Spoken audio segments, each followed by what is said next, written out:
Hello everybody, welcome back to another video. Glory to the Father, to the Son, and to the Holy Spirit. So today I'm going to be looking at Gregory of Nazianzus' Oration 34, paragraph 10.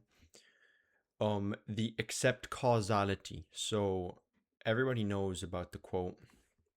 But if all the Father has belongs likewise to the Son except causality, and all that is the Son's belongs also to the Spirit except his sonship.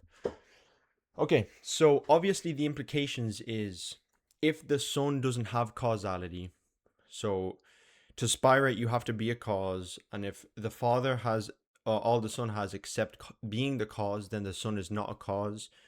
Therefore, the Father alone is cause in the Trinity, meaning the Father alone spirates. So that's the basic syllogism. If you're going to take causality to be causality simpliciter, but there's a problem, is that there's a second reading. So some claim that it's disputed. Some claim that it's not authentic, the except causality, because in a different reading that's present in the manuscripts, it exists the exact same thing, but instead of it saying except causality, it says except unbegottenness. So in today's video, I'm going to analyze the authenticity and which one actually is authentic to Gregory of Nazianzus. So the basic argument everybody brings is that the except unbegottenness reading is more consistent with his works, because elsewhere in Oration 41, he repeats the exact same phrase. All the Father has, the Son has also, except the being unbegotten, or the unbegottenness. And all the Son has, the Spirit has also, except the generation. So you see, that's kind of the exact same thing in two different works. One is Oration 34, one is Oration 41. And Oration 41 says unbegottenness. Therefore, to stay consistent, we can assume that Oration 34 says unbegottenness as well instead of causality. Is that really a good argument? We'll see. Let's go into the textual criticism of the actual manuscripts of Gregory Nazianzus. So the most common reading, so most know and read Oration 34 of Gregory Nazianzus from the text of the one that was translated by Charles Gordon Brown, basically the Philip Schaff edition, but it's not a critical edition. So he doesn't really tell us the manuscripts he uses or anything like that. It's just so this is the one you'll find on New Advent. And in Oration 34:10, it contains the text except causality. But there is a critical edition of Oration 34, and it's by the French team Sources Cretani, I don't know how to pronounce it, but basically Claudio Moracchini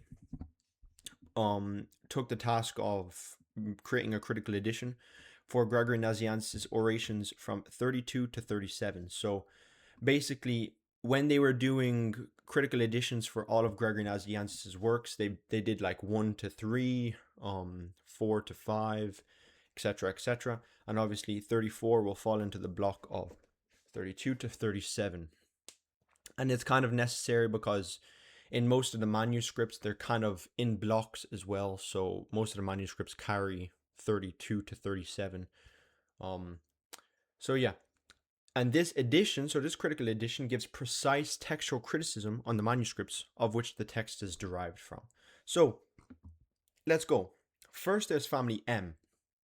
And the main manuscript, so there's more manuscripts, but when it comes to textual criticism, essentially you're just going to want to take the main manuscript. So Moracchini took the main couple manuscripts and he performed textual criticism on these because he doesn't have the time to do 100 manuscripts. So he takes the most prominent kind of like identifiers of the family. So obviously there's different manuscript families, and you would take like 3 from each family and intensely analyze those 3. So for family M, there was a couple of manuscripts, one from 9th century, a couple from 10th century. Moracchini says there are 2 manuscripts which Professor J. Bernardi studied, but they are basically just copied from manuscript C, so they add no additional information, and they are merely testimonies to manuscript C, which is included in family M. Maybe I should do a little bit of explanation of how manuscript families work, just so this isn't confusing. So essentially, what a manuscript family is some manuscript manuscripts have shared errors, or they have the same reading, and basically it's just if they are copied from an identical archetype. So I can have one manuscript and then two scribes might copy from that same manuscript. They can be classed as being from the same manuscript family. And if you think about it, if you have manuscript S on top and manuscript P and C, for example, just copying from manuscript S, well then they're not really independent manuscripts. They're just copies of S. So S can just be the manuscript which we will look at instead of looking at P and C. That's just an example to how manuscripts work. There's more diagrams and stuff to explain further on, but this is manuscript family M. We also have manuscript family N. So these are the two main manuscripts for Gregory Nazianzus' orations, all of them, is that there's two distinct manuscript families. Manuscript N has a very important manuscript, which is Ambrosianus, which is 9th century, Paracelsus Grecus 510, and a couple more. So since there's two manuscript families, I went and I there's some of them are online, so I went and I checked a few of the manuscripts. So we have manuscript Ambrosianus. You can see highlighted, this is from the manuscript. It says everything that the Father has belongs to the Son except cause. So you can see Aitias, which is Aitia. So that's a 9th century manuscript which has except causality reading. So the whole reason I'm doing this is to check if it has except unbegottenness or except causality. We also have Paracelsus Grecus 510. It's the exact same, it's highlighted here. Aitias, which is Aitia. Everything except the cause. Manuscript Z as well, you can see Its once again. So N family, and these three are from M family. So Z, B, and A. So you can see this is family N, Z, B, and A. So I said it's safe to assume, and we can also look at the stemma that was drawn by Morosini for family N, which is that A is probably the earliest manuscript. And then you have B, which is the second earliest, and then Z is a little bit further along. But I said, okay, if I'll just take three main manuscripts, and I checked, and they were available online, so I can check them. A, B, and Z all have except causality, so it is okay to assume that family N has the causality reading, and the oldest manuscript dates back to the 9th century. Thus, the archetype can probably date back to even the 8th century. So we have family N. So I said there's two families. Family N has except causality reading. This is 100%, and it can probably date back to around the 8th century. So now let's look at family M. Four main manuscripts. Family M contains the unbegottenness reading. So you can see this is manuscript C. On folio 275. This was available online as well, and it has except unbegottenness, so that's highlighted there. You can see the aganesias in the Greek. So okay, now we've established family N has except causality and family M has except unbegottenness. So now, since we're digging into the textual criticism, now it's no longer, oh, this critical edition has this, so I just agree with this. It's why the critical edition chose it.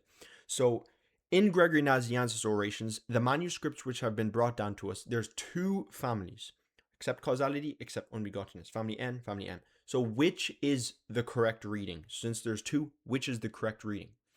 So there's things to consider, which is the archetype of family N, which is the except causality is older.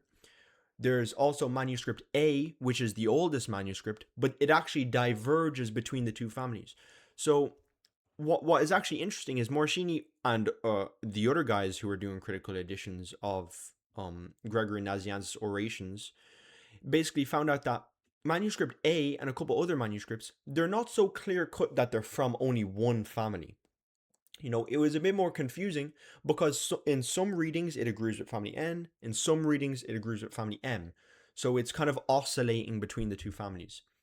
But also, since John of Damascus quotes, and Maximus the Confessor, quotes from Gregory Nazianzus, which manuscript family do they quote from? Do they quote from family N or family M? Which do they quote from? So Morosini is actually, it's a brilliant critical edition, and the notes that he gives are actually amazing. So he notes some interesting facts, is that these manuscripts contain orations 32 to 37, and as we have already established, there are two clear families. But for some manuscripts, for example, manuscript P, which is Palmiacus 33, 10th century, oration 37 actually tends to agree with the manuscripts BVQ, which is family N. So, as we said before, let me go to the manuscripts. So P, which is the one he's consulting, is in family M. So once again, you have to keep this very clear. M and N. Manuscript P is in family M, but what he's realizing is when he's looking through them, P is actually agreeing with family N on some readings. So you can, if you can read the critical notes up above. So A, S, C, D refer to the manuscript. So manuscript A, manuscript S, manuscript C, manuscript D, which is family M. And then the other manuscript, which is B, V, Q, and Z, refer to family N. And basically the thing in Greek is the difference between them. So family M has this reading, N has that reading. And he's placing manuscript P in the category which it belongs. So does it agree with this reading? Does it agree with that reading? And as you can see, it's agreeing with family N in some instances. So this is quite confusing because normally when you have two distinct families, all the manuscripts in those families are very consistent. But now there's oscillation between them. So the images show the similarities and differences in Oration 37, and he lists the location along with the exact difference and who exactly manuscript P agrees with. For the first line, for example, manuscript P is in agreement with manuscripts B, V, Q, Z over A, S, C, D. And yeah, as well, I did mention the first thing is the location in the manuscript. So Claudio Morosini lists out the location where manuscript P favors manuscript B, V, Q, Z over manuscript A, S, C, D. And he also finds examples in different manuscripts, like manuscript B, and he lists where it exactly agrees with. So here it agrees with family M, but in other instances, no, because manuscript B is family N, but in some instances it's agreeing with family M. So this, all you really need to take from this is that some manuscripts oscillate between different families, but I kind of want to kind of show the examples of the oscillation taking place instead of merely stating it. And manuscript A, which is the oldest manuscript and arguably the most important, by the way, it has except causality reading. It's in family N, but you can see some instances of agreement from different orations. This is oration 32, 36, 37, and it's agreeing with family M. And he also, what's fascinating about Morosini is he actually notes the agreement of John of Damascus and Maximus between the two families. So in this specific instance, John of Damascus agrees with manuscript M.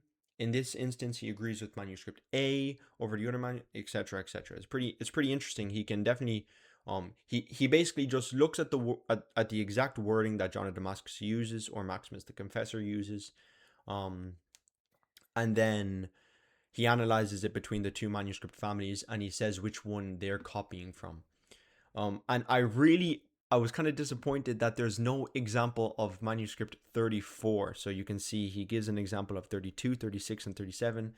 But I was thinking if there was an example of manuscript 34 and we see which one did John of Damascus quote from manuscript M of Oration 34 or manuscript N.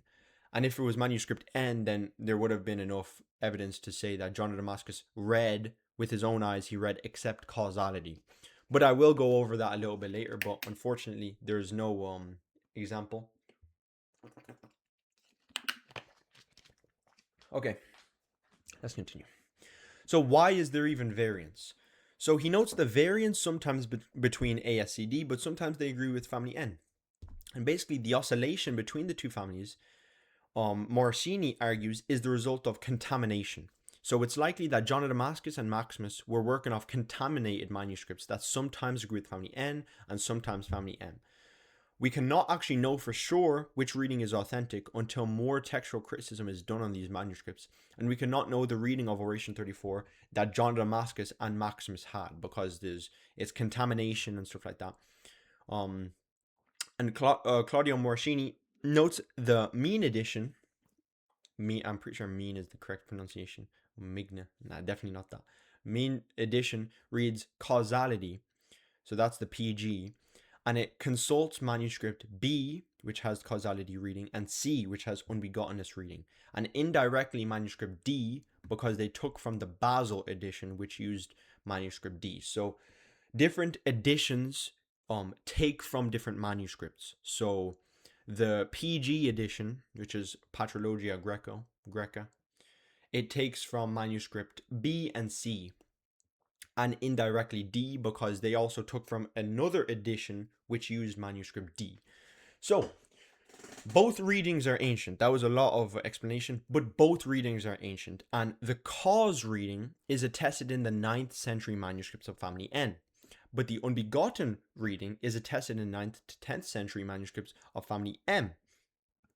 So neither reading can be dismissed as a late interpolation. So how do we know which reading is authentic? This is essentially, I'll explain Morosini's explanation and Cinco, who's a different scholar who made a critical edition on Gregory of Nazianzus' orations.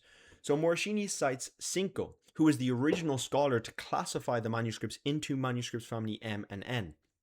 So regarding the value of each family, the Polish scholar Cinco attempted to resolve the issue by considering three things: the addition that family N had introduced into the text of family M, the variety of readings between the two families, and stitchometry. So this is a quote from Cinco, I'm pretty sure. The text of family M compared to that of family N is not only more ample but also more authentic, in the sense that it preserves a certain discursive liveliness, probably closer to the original, whereas family N gives a more fluent but also a more regularized text. So Claudio Morosini prefers family M, which is the except unbegotten reading, as a reading which does less summarization and sounds like the true speech which Gregory gave.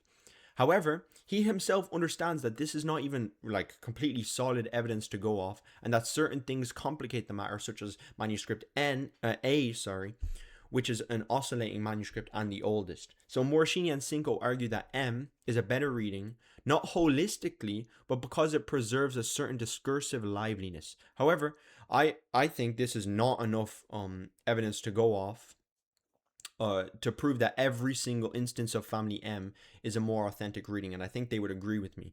Morosini took this as a principle to choose between the different readings, but is not a strong reason enough to explain over a specific reading such as Oration 34:10. So, essentially, since there's two families, and the scholars need to give a critical edition, they need to choose a family. It's just essential, or they need to choose a specific reading, but mainly they always have one family that's like the main family, and maybe if they want to take from these other ones.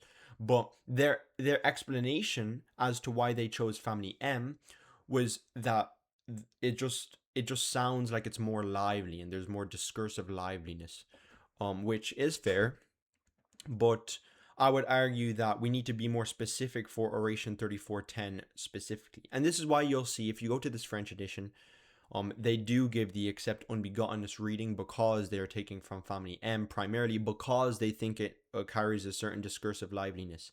And see, this is what happens when you go deep into the textual criticism and ask, why did they choose except unbegottenness? It's not enough to just say, this critical edition, this French critical edition has except unbegottenness, therefore it's facts. That's not the best way to go at it, because as we've just seen, the reason for doing so is that both are as early as each other, but one has a more discursive liveliness to its speech, which, as I think everybody would agree, that's not the most certain evidence to go off to choose a family. So what about the oscillation? Because this is kind of it's not really like conclusive. A simple solution to this problem cannot be found. So Bernardi, who has more than once noted the agreement of family A of manuscript A with family M, however, the same agreement is also observed for manuscript P. And Bernardi is inclined to believe that the agreement of A with SPCD is the agreement of a manuscript of one family with the opposing family. The agreement of A with SPCD thus serves to reconstruct the reading of the archetype. And Bernardi, he basically worked on Gregory Nazianzus' Orations 1 to 3, he wants to place manuscript A as the authentic reading, the archetype, and probably the closest to the archetype, which we should ideally copy from. However, Morosini objects to this and explains how the contamination complicates matters. Manuscript A basically oscillates between families and is likely the cause of horizontal oscillation instead of being the archetype. So let me explain that a little bit. Is that okay? So manuscript A, which is the oldest, and it oscillates between the families. Okay. Bernardi, since, as I said, there's a lot of discourses, I think there's about 20 critical editions of each of Gregory of Nazianzus' set of discourses, and Bernardi, who works on manuscripts or on Orations 1 to 3, he's seen this oscillation and he wanted to give an answer for it. And his answer to the oscillation was that since A oscillates between families, it should likely be at the top. Because if it's at the top, then it's not the result of horizontal oscillation, maybe one scribe looking at both manuscripts, taking it down, or etc., etc., but that it's at the very top. And then it's actually not oscillating, it's the children of manuscript A picking and choosing when to agree with manuscript A. But Morosini disagrees with this because there's other manuscripts which also oscillate between, and it's not only manuscript A, as if manuscript A is the complete authentic archetype. Okay, whew. So, other critical edition of Gregory Nazianzus' Orations. Since there's many other critical editions of his Orations, as I said, 1 to 3, 4 to 5, I think it's 6 to 9, they all come across the two family situation where they're oscillating between each other. Some place A as the earliest and most authentic, and some don't. But the texture is just not conclusive enough to make a definitive statement about which family is more authentic. You can come to a conclusion. As I said, this was Morosini and Cinco's conclusion, but I just gave a different scholar, Bernardi, who places A as the archetypal manuscript. But it's just not conclusive enough. You can't be certain. It's just a critical assumption, basically. So, let's see. Since the manuscripts alone are not able to tell us which reading of Oration 3410 is authentic, let's go to the external testimony. So this could help us understand which reading is authentic. So, let's look at the sentence structure first. It says, except, so the sentence structure is, the Father has all the Son has except X. And let's look at this argument that a lot of people give. Nobody for a very long time says except causality. They all say except unbegottenness. So it's much more likely for the latter to be authentic than the former. Because why would Gregory Nazianzus be so novel in his formulation of except causality when nobody after him says it at all? It's much more likely for him to say except unbegottenness, because not only he says it himself, but also everybody else says it. Is that a good argument? Let's analyze it. So let's look at some quotes of different church fathers using this exact formulation. The Son has all things of the Father except being Father, but he is not Father. Nyssa says the same thing, save being Father. Athanasius says save being or except to be Father. Maximus the Confessor says except in non-generation. John of Damascus says except he is not Father. Alexander of Crete says except unbegottenness. Cyril of Alexandria, sole exception of being the fathers, again being Father, being not Father. So it's not so clear cut. Even if the phrase is not used explicitly, the idea of the Father being the only cause is explicit in certain fathers, and more importantly is an explicit concept from the fathers and writers which are more influential from Gregory Nazianzus himself. So okay, that was a bit of a jump. So first, from these quotations, um, obviously this is an argument, namely that Gregory Nazianzus, everybody else, nobody says except causality, and Gregory Nazianzus is the only one to say it. That would never be the case because that's too novel, etc., etc. So let's leave that argument for now, and we'll go to the next one, which is namely that even if the phrase is not explicitly used, the concept is definitely there explicitly also. And it's explicitly there from authors who are most influenced from Gregory Nazianzus himself, namely Maximus the Confessor, who denies that the sun is a cause, and John of Damascus, who explicitly denies that the sun is a cause also. So these are explicit denials of the sun being a cause, um, and they are influenced from Gregory Nazianzus. So obviously they're not using the exact same formulation as him, but they both have the same idea, and they both are arguably the most influenced from Gregory Nazianzus. So where did they get this idea to explicitly deny that the sun is cause? Could be argued that's from Gregory Nazianzus. And there's also different people who are not saints, but and some of them are even heretics, but a lot of them are influenced greatly by Gregory of Nazianzus, and they all, or at least the ones I have quoted here, say that causality belongs to the Father alone, not explicitly like that, but that the Spirit is not from the Son, etc. The ideas basically that carry the same proposition as the Father alone is cause. So Theodoret of Cyrus in letter 171, he says that the Spirit is not from the Son, nor derives existence through the Son. That's actually a mistranslation. Philoxenus of Marburg says that the Spirit is not from the Son. Severus says that they are both eternally from the Father, referred to as one cause, etc., etc. Narsai says the holy is the Father, who has the property of fatherhood and is the cause and the begetter. So he attributes the cause to the Father alone, or to the Father. I guess he doesn't say alone explicitly, but it's clear. Even Babai the Great, if you read his treatises, like it is pretty clear that even though he's a heretic according to Chalcedonians, he still affirms that the Spirit proceeds from the Father alone, as can be seen in the later tradition of the Nestorians and the Orientals. So, if one was to take an extremely holistic account, one would have to analyze everyone who has been heavily influenced by Gregory Nazianzus. And if they all deny that the Son is a cause, or they all just attribute it to the Father alone, at best, this is still speculation as to what Oration 34, paragraph 10 says. Because I'm merely saying X person also excluded the Son from causality. He was influenced from Gregory Nazianzus. Thus, there was something in Gregory Nazianzus which excludes the Son from causality.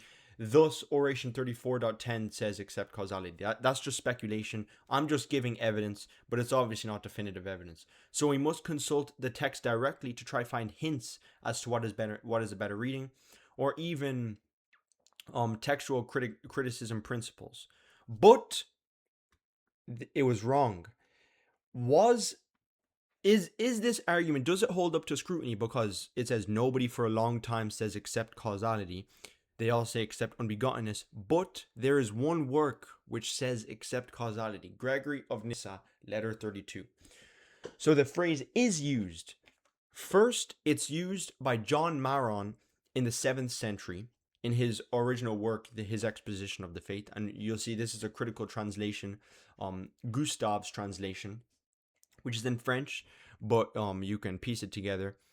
Le père n'est précédé par le fils, mais est égal into except comme cause. So except cause. Okay. So a summary of the transmission of letter 32. You guys can read my article on it. I'll link it in the description, or you can click on my Substack in my channel description and then go and find the summary of letter 32. But it doesn't even matter really if it's authentic.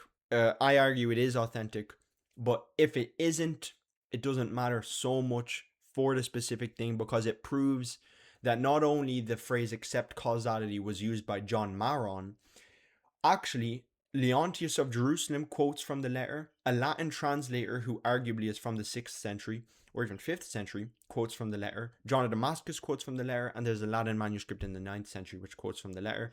So therefore all of them had access to this phrase which said except causality. So this is a diagram I drew, which is that we have manuscript of letter 32. One can argue that John of Damascus and Leontius of Jerusalem take from the same source. Therefore, this source can probably be attributed into the 5th century. And this source has except causality. So all I want to show is the antiquity of the phrase except causality, which exists in letter 32. So if John of Damascus had letter 32, which he quotes from letter 32 in his Against Jacob, and also Leontius of Jerusalem does the exact same thing. There's also a Syriac manuscript tradition of letter 32, which a scholar called Michael Berdy argues that the Latin translation came from and John Maron quotes from. So this is just all, as I said, to show the antiquity of this one phrase that existed in this one letter called that says except causality. And I argue that this is all enough evidence, these are all enough independent sources to argue that letter 32 is an authentic letter to Gregory of Nyssa. And if that's the case, then Gregory of Nyssa himself says except causality in his own words. You guys can read my article. I do think it's authentic.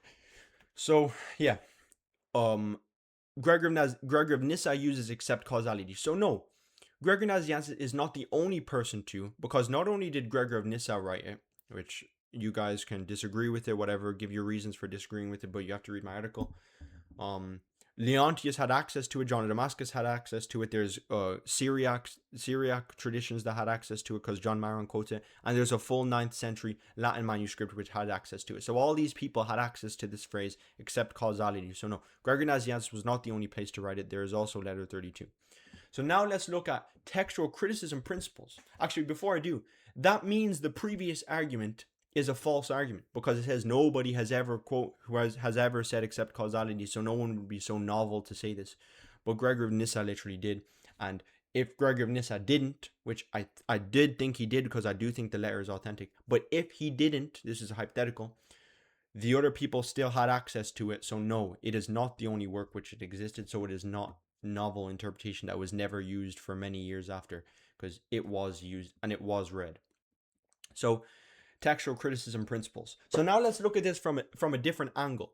So let's step into the shoes of the interpolator, the person who changed, because there's two possible cases. Either Gregory of Nyssa wrote except unbegottenness originally, and it was changed somewhere in the 5th to 8th century. Someone changed it into except causality, or the reverse, that Gregory of Nazianzus wrote except causality, and someone in the 8th to 5th century changed it to except unbegottenness. So let's analyze both of these situations and see which is more likely to occur, because there are certain textual criticism principles to tell us which of these situations is more plausible.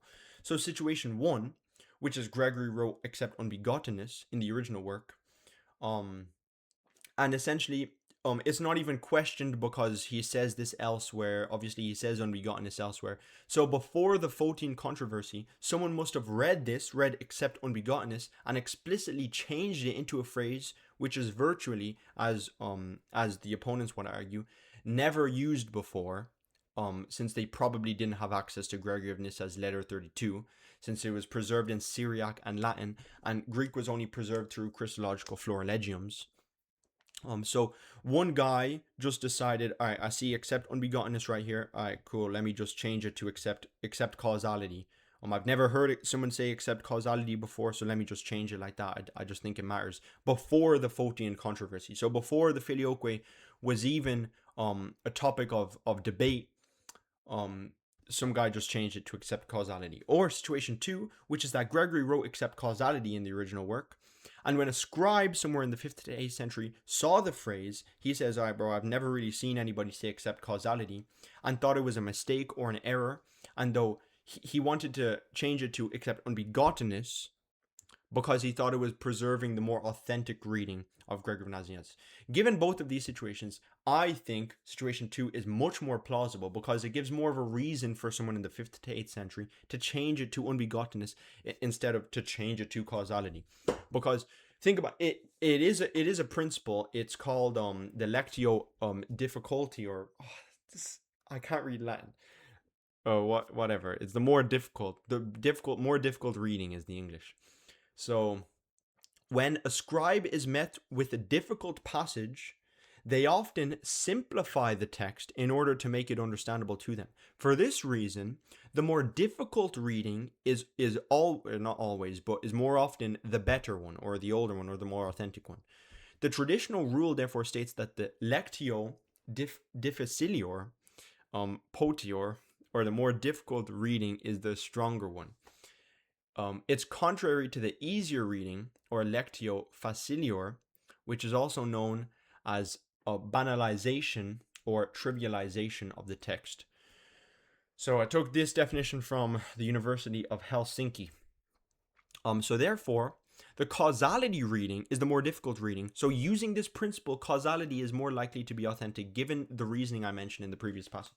So this is my argument number 1, is that using the principle of the more difficult reading, it's much more likely that a scribe saw except causality, which was written originally by Gregory of Nazianzus, and he changed it to something more understandable for him, which is except unbegottenness, rather than the inverse, which is that he sees except unbegottenness and he's like, oh, well, I've seen lots of other fathers use unbegottenness, but I'm just going to change it to except causality.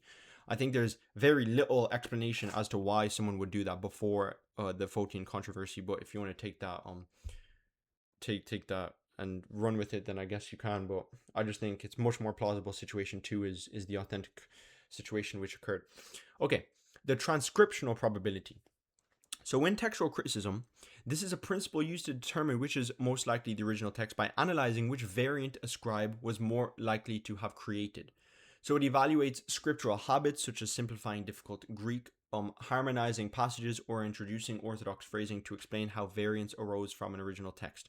As previously analyzed, there would be little explanation for why a scribe would change except unbegottenness to except causality prior to any Filioque controversy. However, there would be a much more clear explanation for the inverse, namely that the scribe thought it was a mistake, or the scribe was more used to accept unbegottenness and decided to manually change it. This obviously explains why there's a manuscript family which has except unbegottenness, and a manuscript family which has except causality, because there must have been one scribe which changed it, and I argue that the scribe changed it from causality to unbegottenness because there's more of a reason for him to do so. Let me drink water again.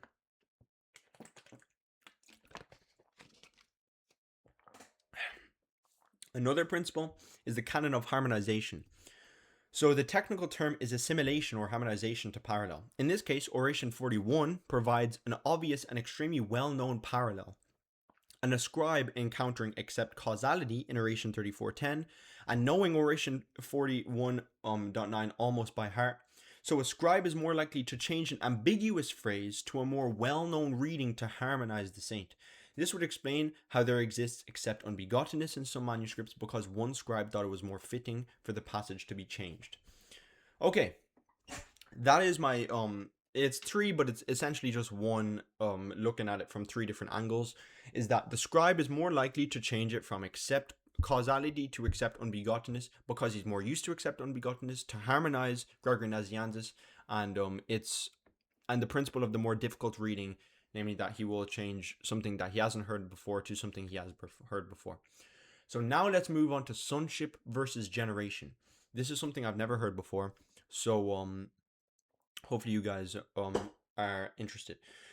So looking at the passage closer, there's something that everybody misses, namely in Oration 34 and Oration 41, they're both following the same structure, but it's said slightly different. So if you look, if all the Father has likewise belongs to the Son except blank, and all that is the Son's belongs also to the Spirit except his blank. Okay, 2 blanks. What is interesting is that the difference between the Son and the Spirit changes in both passages. In Oration 34:10 it says, except his sonship, and Oration 41:9 says, except the generation. Okay, so in Oration 34:10 it says, except causality or unbegottenness, and it says, except his sonship. But in Oration 41 it says, except unbegottenness, and all the Son has belongs to the Spirit, except his generation. So why does this matter? Because I think he's doing it very purposefully. The latter blank changes from sonship to generation. Why? Why would he switch the words? Why not just keep it consistent? What is sonship versus generation? Let's go to that first. So generation is the mode of procession by which the Son comes from the Father. And sonship, by contrast, names the relational property that results. So in Oration 41, Gregory is focusing on the mode of existence as to the factor which differentiates the persons. So he focuses on how the Father, the fact that he is unbegotten, and the Son, the fact that he is generated, which is why in Oration 41 is wholly consistent for him to say, the Father has all the Son has except unbegottenness. The Son has all the Spirit has except the generation. Unbegottenness and generation, or generation is synonymous with begetting or begottenness. So unbegotten, begotten, ungenerated, generated, etc. However, in Oration 34, Gregory says all that is the Son's belongs to the Spirit except his sonship. So sonship, as I said, denotes the resulting personal identity or relational state. It seems Gregory is answering the same question but from a different angle. In Oration 41, it is the mode of existence of the Father and the Son, but Oration 34, it's the personal identities. So it makes sense why in Oration 34 he says except causality, because causality names what the Father is and does as the principle and source. Sonship names what the Son is as the one standing in filial relation to the Father. So the framework is, what is the distinctive personal identity and active standing of each person? And the answer runs along the axis of relational identity and active property. So causality versus unbegottenness. So I would argue, if you want to say Oration 34 has unbegottenness, it ruins this whole structure, and I will show you every single church father keeping this structure wholly consistent. So now it's actually not going to change. Remember, the original argument was that nobody used except causality. Now my argument is nobody broke this structure of unbegottenness, begottenness, fatherhood, sonship, personal identity, property, mode of existence, nobody. And I'll explain more.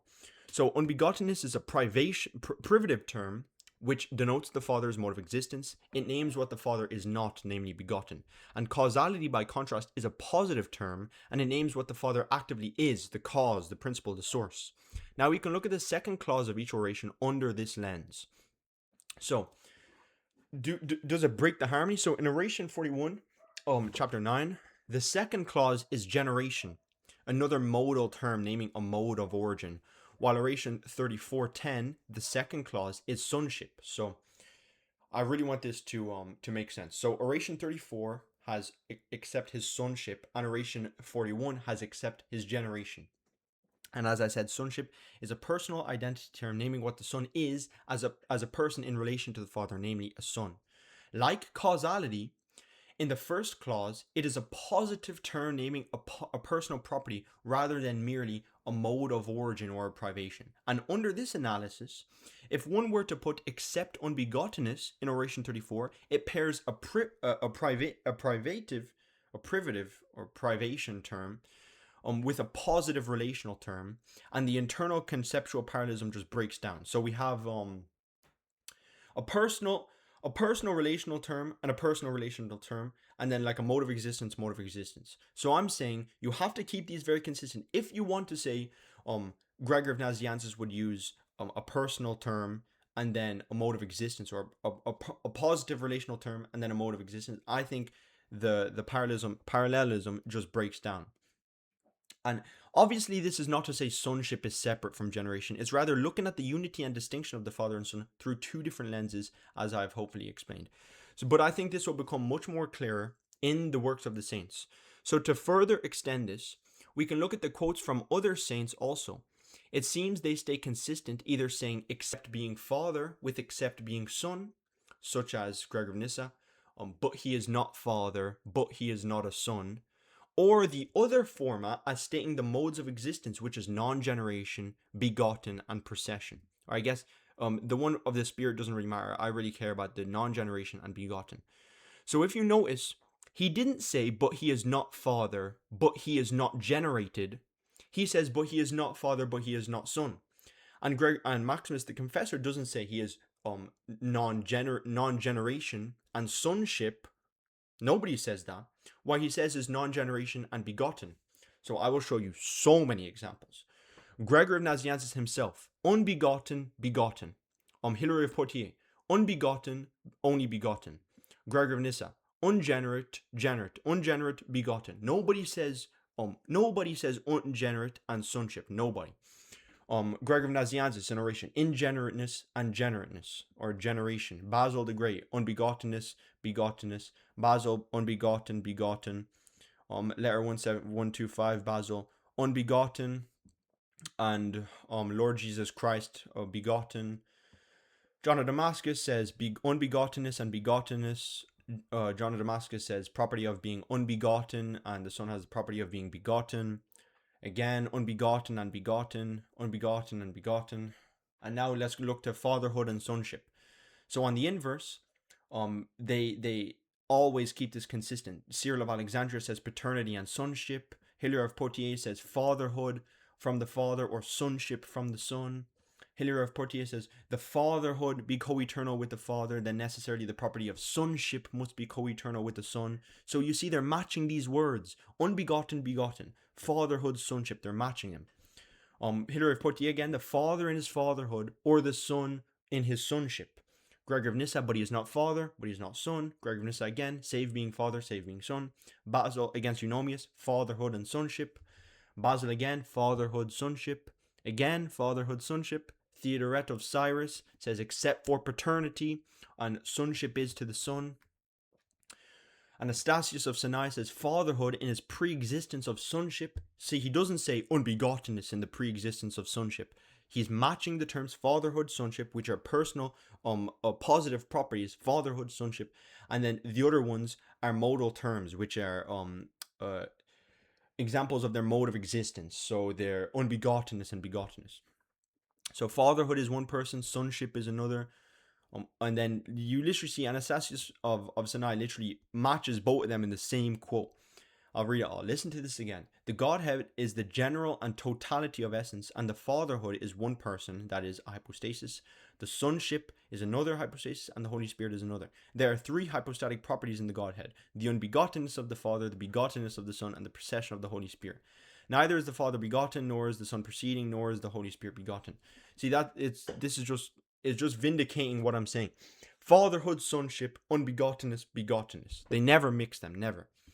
So what do we conclude from this? The format is, I hope, very clear, is to say that if Oration 34:10 has except unbegottenness and except sonship, it confuses the format completely, and it makes a statement that no saint that I have seen says. They always match fatherhood, or causality in this case, with sonship and filiation, and unbegottenness with begottenness, never mixing the two.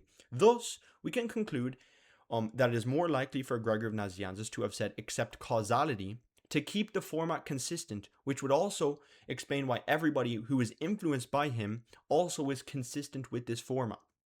So either except causality is authentic, or it's not authentic, and Gregory of Nazianzus does what they previously accused me of doing, which is saying that Gregory of Nazianzus is novel. If you want to say he used except unbegottenness, Gregory of Nazianzus is the most novel person ever, because he actually broke the consistent format that every single saint has used, namely to say unbegottenness, begottenness, or fatherhood, sonship. Now, for some reason, Gregory of Nazianzus says unbegottenness and sonship, which is confusing the parallelism and doing something completely novel. So now it's kind of flipped on the side, which is that now the thing that you guys are accusing of, which is that, like, for example, John Beckos, he says that unbegottenness is the authentic reading. So now he's accusing Gregory of Nazianzus of making a statement that nobody has ever said. It's kind of flipped on its side, and hopefully that's clear. but hopefully I'll conclude it one more time. So the format is clear. If Oration 34:10 says accept unbegottenness and accept sonship, it confuses the format. Oh wait, no, I already did this. Sorry. Conclusion from this. What started as nobody says except causality, therefore it is unlikely that Gregory says it, has to now be reconsidered, because not only is it wrong, because in letter 32 Gregory of Nyssa says it, but also the phrase if everything the Father has belongs to the Son except unbegottenness, and all that is the Son's except belongs to the Spirit except sonship. This is actually a phrase which is not said by anybody, because they always say except unbegottenness and except begottenness, or except fatherhood and except sonship. I could not find a single saint who has said the same phrase verbatim, namely except unbegottenness and except sonship. I couldn't find anybody. With the evidence pointing now towards except causality being true, being the true reading due to its consistency, as I have demonstrated. So, what's the conclusion? So, I think that I've never heard this before, this consistent format, and when I noticed it, I was very intrigued, because it seemed to me everybody was forgetting about the latter part, which is accept sonship or accept generation. Everybody was just focusing on accept unbegottenness. But now I argue that if you want to say it's accept unbegottenness, that's actually breaking the format, and absolutely no saint has ever said accept unbegottenness and accept sonship. Nobody has said it. I showed you not millions, I showed you a couple of quotes of them matching unbegottenness and begottenness, fatherhood, sonship. Okay, I'll stop repeating myself. What's the conclusion?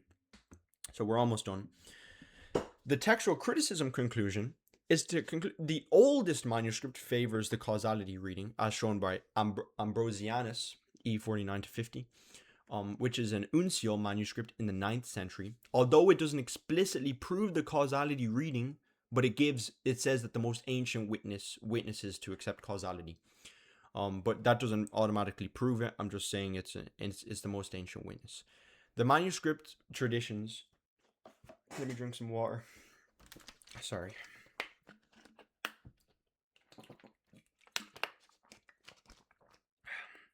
The manuscript tradition is contaminated, and both families are ancient, and the conclusion cannot be drawn according to the extant textual analysis. There will have to be more textual criticism done to come to a more solid conclusion. Both readings are plausible. The unbegotten reading is plausible because Gregory literally says it elsewhere, and the causality reading is also plausible because Gregory's theology aligns with it, and Gregory Nyssa says it in letter 32. But even if one wants to argue that letter 32 is a forgery, the phrase still existed before 530s. So this is purely from a manuscript perspective, an external witness perspective, that both analyses are plausible. However, after examining the evidence, the external testimonies and reception that the causality reading is more ancient and defensible, and is arguably authentic due to the theology of those who are heavily influenced from Gregory of Nazianzus, whether it is the Miaphysite tradition or the Nestorian tradition or the Chalcedonian tradition, all of which heavily draw upon Gregory of Nazianzus, all of which exclude the Son from causality heavily or explicitly, or explicitly or heavily implicitly. And then finally, the internal consistency of fatherhood or causality to sonship and filiation, and unbegottenness and begottenness. To say that Gregory says accept unbegottenness in Oration 34.10 would mix the two together, and the causality reading produces a tighter and more consistent internal structure, which is a reason to prefer it when other evidence is roughly balanced. So I think this explanation is more than enough to choose Oration 34:10 to say accept causality, because as I said, it would make Gregory say something that nobody has ever said before, and it keeps it very consistent. It's a positive word. Causality is a positive word. It denotes the Father being cause, and sonship denotes the Father is a Son. It's not like the modes of existence of unbegottenness and begottenness. Okay, and other conclusions. I also enforce textual criticism principles, such as the most difficult reading principle, which states that the more difficult reading is probably the authentic one, and the transcriptional probability, which is a principle to determine the most likely original text by analyzing which variant a scribe was more likely to have created. and these are foundational textual criticism principles that support the argument for causality to be the authentic reading because of the lack of reason for a scribe to change it from unbegottenness to causality prior to any Filioque controversy. Okay, that was a lot of talking for me. So thank you guys very much for watching. The conclusion is that I think accept causality is not only authentic, but is demonstrably authentic due to the textual criticism, these principles like the difficult reading principle, and also the internal consistency. And as I said, purely going off philology, which is the study of the manuscripts and stuff like that, it's unclear. But as I said, from people who have been influenced from Gregory Nazianzus being explicit in their exclusion of the Son from causality, and also these textual criticism principles and internal consistency, I think accept causality is the authentic reading of Oration 34:10. So thank you guys very much for watching. Glory to the Father, to the Son, and to the Holy Spirit, and have a good day, and God bless.